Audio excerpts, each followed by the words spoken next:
संजय राऊतने आजही ठरल्याप्रमाणे भुंकण्याचं काम केलेलं आहे। एकनाथ शिंदे साहेब दिल्लीला गेले होते, अमित शाह साहेबाला भेटले, मग त्यांनी सांगितलं की माझा पक्ष लागला तर विलीन करा, परंतु मला मुख्यमंत्री करा। हे सगळं जे पाहिलं ना ते ना संताजी धनाजी दिसतात का काय असं एक प्रश्नचिन्ह आहे। मुळामध्ये असे मूर्खासारखे स्टेटमेंट करणं फक्त संजय राऊतलाच जमू शकतं।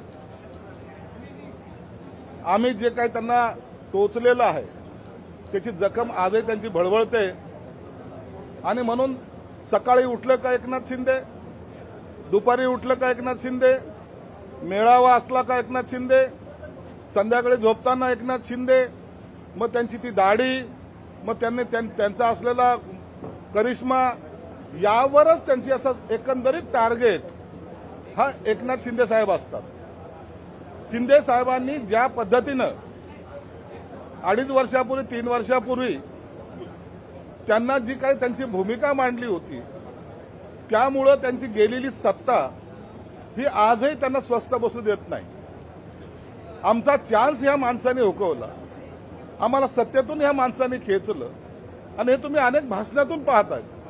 माझी खुर्ची ओढली, माझी सत्ता खेचली, माझ्याशी गद्दारी केली, मग काही त्यांचे सुपुत्र किंवा आणखीन काही जे चेले चपाटे मग 50 खोके ओके, या सगळ्या वल्गना करून थकल्यानंतर ज्या ज्या ठिकाणी अमित शाह साहेब दिसतील, ज्या ज्या ठिकाणी मोदी साहेब दिसतील, त्या त्या ठिकाणी जर एकनाथ शिंदे साहेब गेले तर त्यांची बंद खोली आड चर्चा झाली।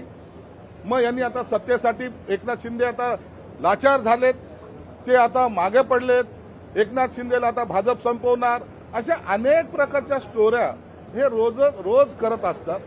आणि त्यातलीच एक स्टोरी आज संजय राऊतनी त्याच्या मनातली मळमळ ही बाहेर काढायचा प्रयत्न केलेला आहे। मागेही आम्ही सांगितलं होतं की हा संजय राऊत सारखा वेडा माणूस, ज्याच्यासाठी आम्ही ठाण्याला हॉस्पिटलमध्ये बेड ठेवलेली आहे, परंतु आता मला असं वाटतं की त्याचे हातपाय बांधून त्याला तर हॉस्पिटलमध्ये घेऊन जावे की काय अशी परिस्थिती निर्माण झालेली।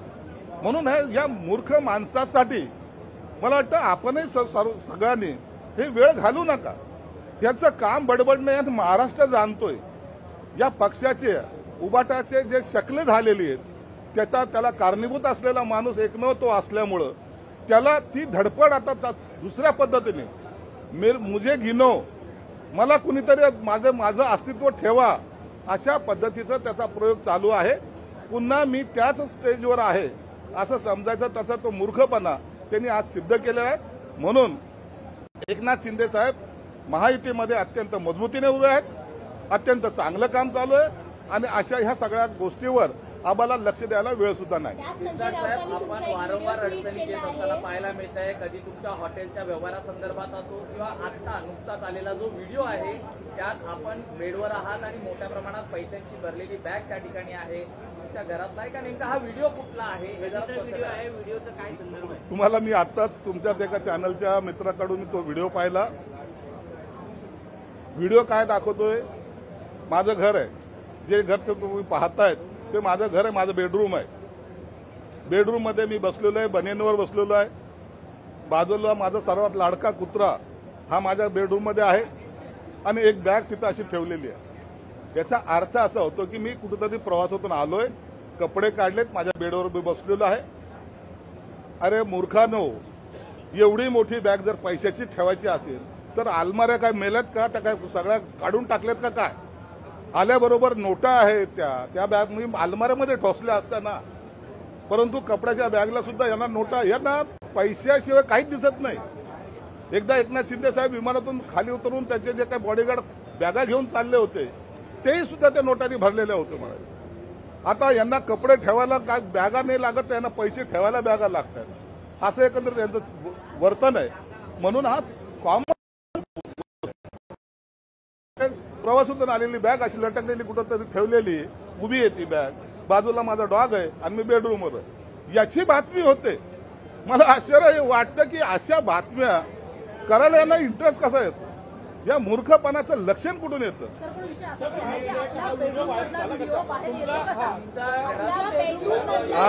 हे यासाठी एक सांगतो, आमच्याकडे मातोश्री 2 नाहीये।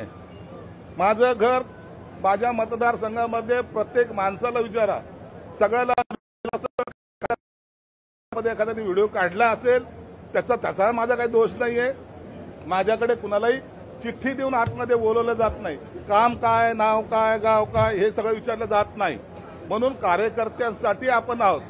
जे शिवसेना प्रमुखांनी आम्हाला शिकवलंय, तुम्ही कार्यकर्ता म्हणून राहा, नेता म्हणून वागायचा प्रयत्न करू नका. त्याच भूमिकेत आम्ही आजही असतो.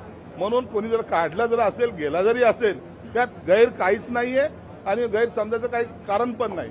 यांचे व्हिडिओ पहा ना, ते आणखी पाटकर विसरलेत का हा माणूस? हे जे बोलतायत, हे जे काही आविर्भावात भाषणं करतात ते पहा एकदा. अरे दुसऱ्या महिलांवर छळ करणारे तुम्ही लोक आमच्या बॅगा काय पाहता? स्वतःचं कॅरेक्टर थोडंसं जपा. आणि म्हणून मला या व्हिडिओबद्दलचं आश्चर्य वाटण्याचं काही कारण नाहीये.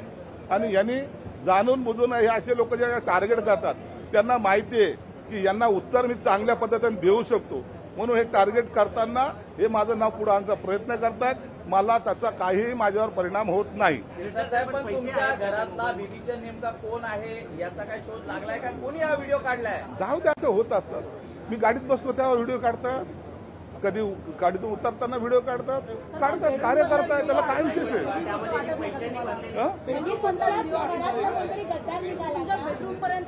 मी त्याच्यावर चर्चा करत नाही. मला त्याच्यावर काही इतकं आक्षेप घ्यायचं काही कारण नाही. अरे तुम्ही कसे पैसे म्हणता? आमच्या बॅगेला बी पैसे म्हणायला लागले. एक प्रवासातून आल्यानंतर असलेली बॅग,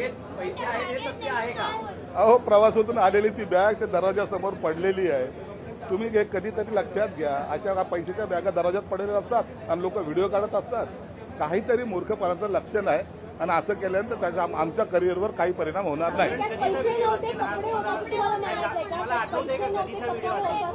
अरे कपडे आता पैसे असते तर मी तिथे ठेवले असते का? मी ठेवले असते ना कपाटामध्ये. म्हणजे काय बोलतेच? माहित नाही. आता कितीतरी आपण आलो असं काय लक्षात माहित नाही कधीच आहे. आता हे कोण लक्षात ठेवतं? अरे बापरे, या मूर्खाच्या नादी लागून टाइम खराब करू नका. हे ज्या या व्हिडिओमध्ये काही तथ्य नाही. प्रवासातून येताना असलेली बॅग अशी असणे